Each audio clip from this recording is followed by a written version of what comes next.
Waalaikumsalam warahmatullahi wabarakatuh. Muhammad Muhammad yang terhormat Abi Hanif dan saya selaku pengasuh Pondok Pesantren Asbar Kemlari Hanifida, dan yang saya cintai dan yang saya hormati Miss Nur Afifah selaku Kepala Madrasah Imtaz Pondok Hanifida, dan yang saya dan yang saya Saatnya hormati juga Dewan Guru yang ngerti Imtaz Pondok Hanifida, dan yang saya cintai keluarga saya terutama orang tua saya. Kali ini saya akan mempresentasikan tentang kerajaan Islam kerajaan Islam di Indonesia.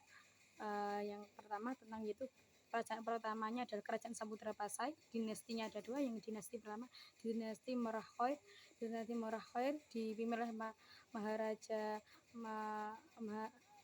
Maharaja Merahkhoir, dan dilanjutkan oleh Maharaja Mansur Shah, yang ketiga Maharaja Ghiyasuddin Shah, dan Maharaja yang terakhir yaitu Merahnu Maharaja Nuruddin ya.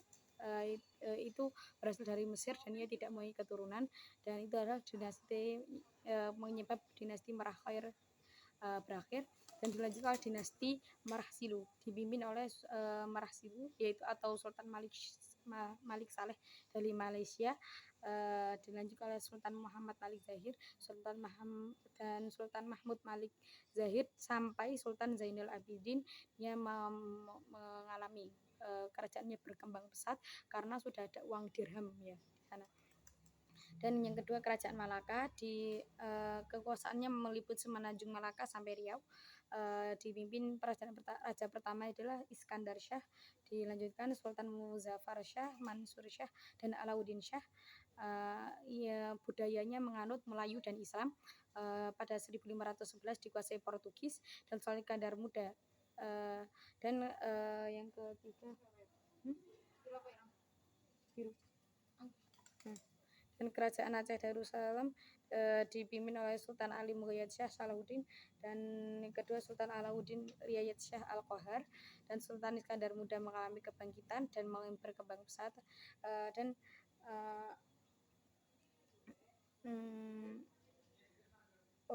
dan memiliki kebijakan itu membagi dua wilayah, yaitu kaum bangsawan dan kaum ulama. Yaitu Sultan Iskandar Sani 1636 itu menjadi Kahulu Balangan menjadi Ule Balang, dan Sultan Iskandar Sani itu menjadi raja pada 1636 dan digantikan oleh istrinya Putri Si Alam Permaisuri, dan dilanjutkan oleh Sultan Tajul Alam Safituddin Shah, dan golongan menjadi dua golongan, itu golongan utama ulama yaitu Tengku, golongan bangsawan yaitu Teguh. Kaum bangsawan itu dekat dengan para penjajah Belanda, dan menjadikan Islam itu menjadi dua, Islam Syiah dan Ahlussunnah wal Jamaah.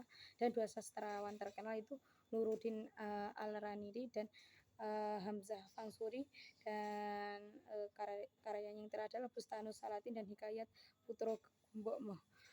Sekian, terima kasih presentasi kali ini, semoga bermanfaat. Wassalamualaikum.